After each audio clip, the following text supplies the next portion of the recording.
We are doing so this is to pay homage to Buffalo Trace. We know that everything that's going on in Kentucky recently. If you haven't been following the weather hasn't been good down there. Yeah. It's been tornadoes and a lot of flooding. Yeah. And the what river is it? It's the Kentucky? Kentucky? No, I don't think so. Is that what it is? The Kentucky River? Yeah, I don't know. The big river. The big river. Whatever river's behind in Kentucky, behind all these in Frankfort, Louisville, all these it overflowed and it's been flooding massively. Yeah, apparently it's cleared now. Yeah, but there's still a lot of work to be done because the flooding just destroyed a lot of stuff. Yeah, there was a lot going on. There was a big mess. And surprisingly enough, because it's such a popular brand, we've done are limited to old fashions with the Buffalo Trace in the past. Right. We've never actually had, I think, Buffalo Trace on the show. You know, Buffalo Trace, it's the name, but Buffalo Trace, the bourbon's kind of like, what gets you into the bourbon. Yeah. Very subtle, very easy drinking. A nice beginner bourbon. It's a good beginner bourbon. It's a good solid. Hey, when I go to certain bars and I look to see what they have behind there, and sometimes some bars can be pretty limited, but usually they will have something like a Buffalo Trace there, and I say, I'll take a Buffalo Trace. Right, absolutely. And even though it is like a beginner bourbon, you need to have that on your shelf, right? Yeah. Everybody got to have a Buffalo Trace on the shelf. For me, I like to actually get them. When I see them, I will typically get them, even though I didn't get one today. I know, you told me to, and I didn't. But I usually, here's my thing, it's got to be under $40. Yeah.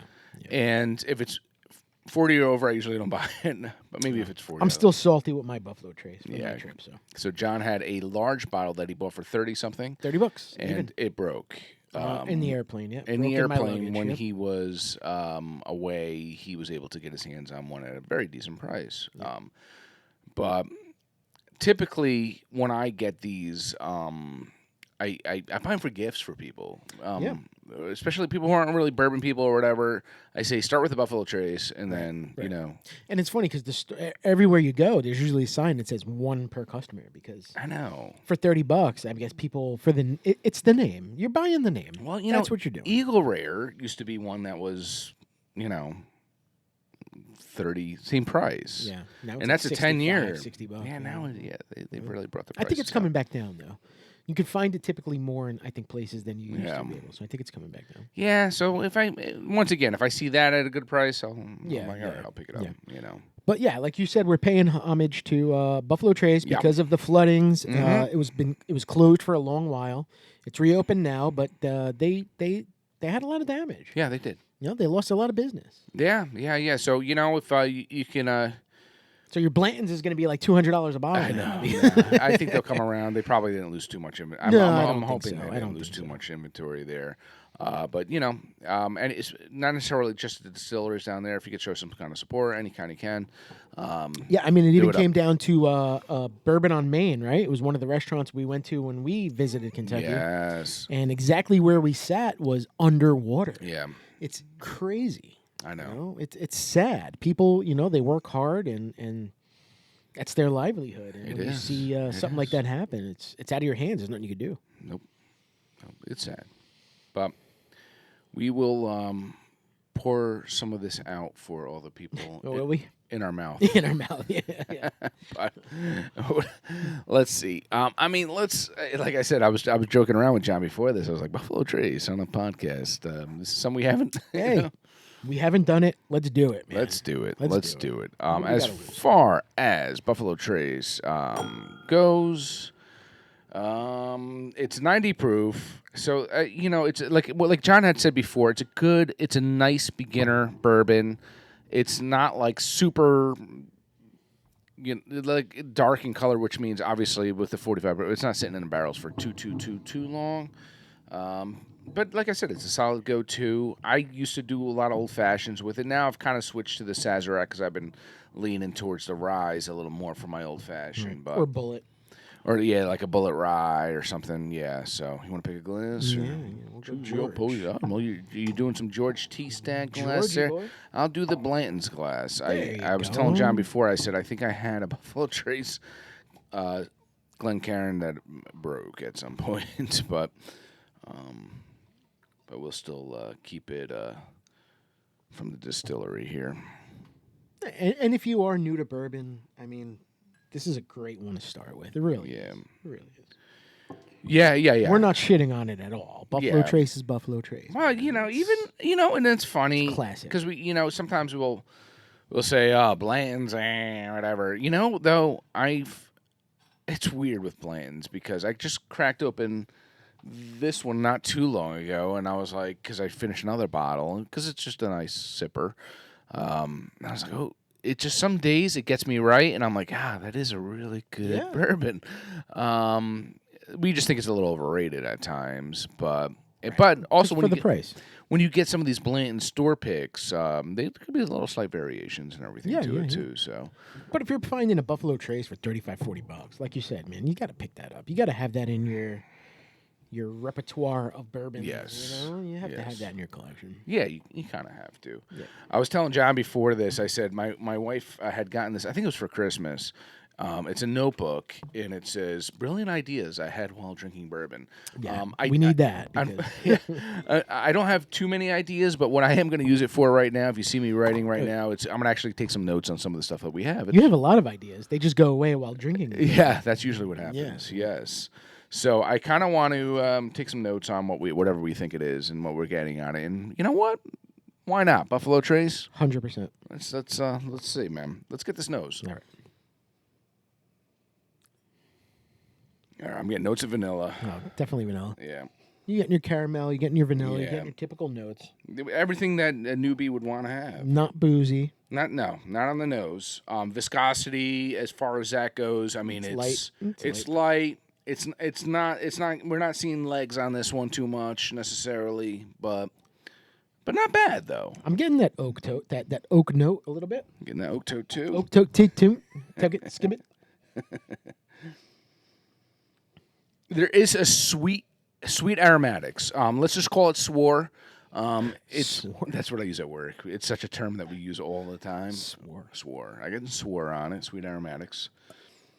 And it's if you're going to introduce somebody to bourbon, I mean, this is what you want them to smell before they taste it, right? Yeah. Because you're trying to convince them it's a sweet taste. It's a sweet. Yeah. Are you getting any kind of like banana esters or anything like that? Like anything that is kind of fruity a little bit? Yeah.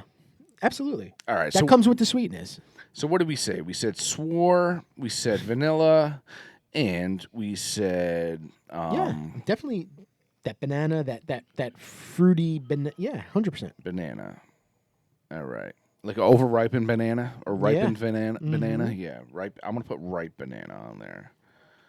And yeah. Anything else? Not like you said, not boozy, not Cheers. Cheers. All right.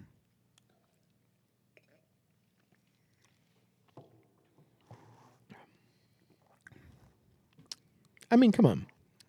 Right? I mean, even when your taste buds are a little elevated and you're into your high proof bourbons, to go back to this once in a while, this is a pleasure, man. It just it's a pleasure. It's got flavor, but it lacks extent of flavor, I would say. It lacks that body that you're looking for sometimes, Yeah. It's almost like taking a nice, solid, barrel-proof bourbon and adding water to it, Yeah. And I hate to put it that way, but it's kind of Yeah. what it is sometimes. Well, and the taste, the palate is exactly what the nose smells. Yeah. I mean, I'm tasting that caramel. I'm tasting that vanilla. I'm tasting that banana. Mm-hmm. I'm also tasting the oak. I'm tasting the barrel a little bit. Mm-hmm. God, my handwriting's so sloppy. Oak. Yeah. It lacks a little of that body. That's all for me, man. It's not. It doesn't linger. It does not linger. It doesn't hug. Which from more like a more viscous kind of bourbon. It doesn't linger the way you want it to linger. It's like drinking soda of bourbon. It's like to me, this is like I'm working from home. Yeah. It's like 12:30. I'm taking my lunch. Yeah. And I'm going to take a quick sip of bourbon because I'm having a rough day. It's going to be something like this because it's not going to drive me over the edge and it's not going to burn and it's not going to, mess me up. Yeah. It's gonna bring me back down to earth. Yeah. Yeah. But you can also see why someone might use this as a mixer once in a while. 100%. I like bourbon and Coke. Something like that. Like this is perfect in there. Bourbon and Coke. Really, you like bourbon and Coke? I do like bourbon and Coke. I do. Yeah. Coke Zero. Bourbon and Coke Zero. Really? Yeah. Before I was talking to John, he's like, I don't want any ice in my bourbon. Well, I got to drink my shitty bourbons with something. I don't want any ice. I don't want anything touching it. No. Just want it neat. Only Coke Zero's okay. But you add this Coke Zero shit. That's probably got like stevia or that whatever that shit is in it. It's good. It's good. All right. So caramel oak. I mean, is there anything else? I mean, well, I don't even want to say dark fruit, but I mean, you could get a little raisin in that. All right. So a little dark fruit, dark dried fruit, or dark fried fruit. You're right in a butt. Dark fried fruit? Is that what you said? Yeah. Dark dried fruit. Yeah, there we go. Finish, like I said, doesn't linger as much, but But that's okay. It's okay. You don't have to let it linger. You don't have to let it linger. Nice. But I would say the vanilla hangs a little. I'm gonna put a little vanilla on that. And listen, and now I'm thinking about it, and we were talking about what we were doing and the bourbons we were gonna drink, and I'm like, how freaking snooty are we to be like, we're gonna do Buffalo Trace on the show? How dare we? What are we thinking? Yes, man. Yes, it's Buffalo Trace. It's classic, dude. We are looking forward to the next bottle we have on the next episode. Yeah, what's next? I know. But it's classic. It's Buffalo Trace. Yeah. God bless them. Freddie, man, the best dude in the business, right? Freddie, yeah. Check out our TikTok, Speakeasy Podcast, guys. I got a little photo up there with us with Freddie. Freddie's the man. Yeah. Dude, it's classic, man. Yeah. It's classic. It's classic. It's classic. Classic. Yeah. We hate to keep repeating ourselves, I guess, on this, but it's a good starter bourbon. And if you're looking to get into bourbon and you want to try new things and you're like, oh, I don't know what to get, I don't get it. Well, if you get some Buffalo Trace, it did it for me. I remember Jay got me my first bottle, I think, of Buffalo Trace. Jay gave me my first bottle of Eagle Rare. Yeah, that's what got me. Yeah. Yep. And then now he's got other friends. He doesn't talk to us anymore. That's okay. Oh, Jay, we'll get him back on here. No, we don't need you. We're good. Yeah. Oh, that's so mean. No, he's mean to us. Yeah. It's like we're nothing anymore. No, I just think that he started me on a habit that I've. Yeah, he keeps asking us to hang out. We're like, I can't this weekend. Yeah. He'll see when his kid gets a little older. He's like, well, if I can't be Ken's friend, bourbon could be his friend. Yes. No, that's her. I don't know. Yeah, we're getting off topic there. Good stuff. Buffalo Trace. Support Kentucky down there with the cause, everything that's going on, wherever you can. They can use the help. Yeah. And when that E.H. Taylor flood bottle comes out, pay the premium. Just pay for it, dude. Just pay the premium. Just pay for it. See, that's the thing. And that's the whole thing. We're going to end this part of the segment in a second. But that's the thing, though.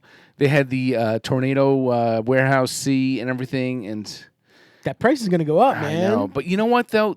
They're not making that money. So, I'm not going to put them down for that. It's the secondary people who are making that money. Right. They're selling it for what they're supposed to be selling it. They'll be selling whatever they're selling for what they're supposed to be selling. But, yes, you're going to see the flood. The flood bottle. Yes, Flood batch number 99. Yes. It's like let's start a fire in this part of the warehouse. We'll have the fire starter. Yeah. Yeah, whatever. Buffalo Trace. Yeah, Cheers, Buffalo Trace. man. Cheers. Good luck. Yeah. Cheers. Absolutely.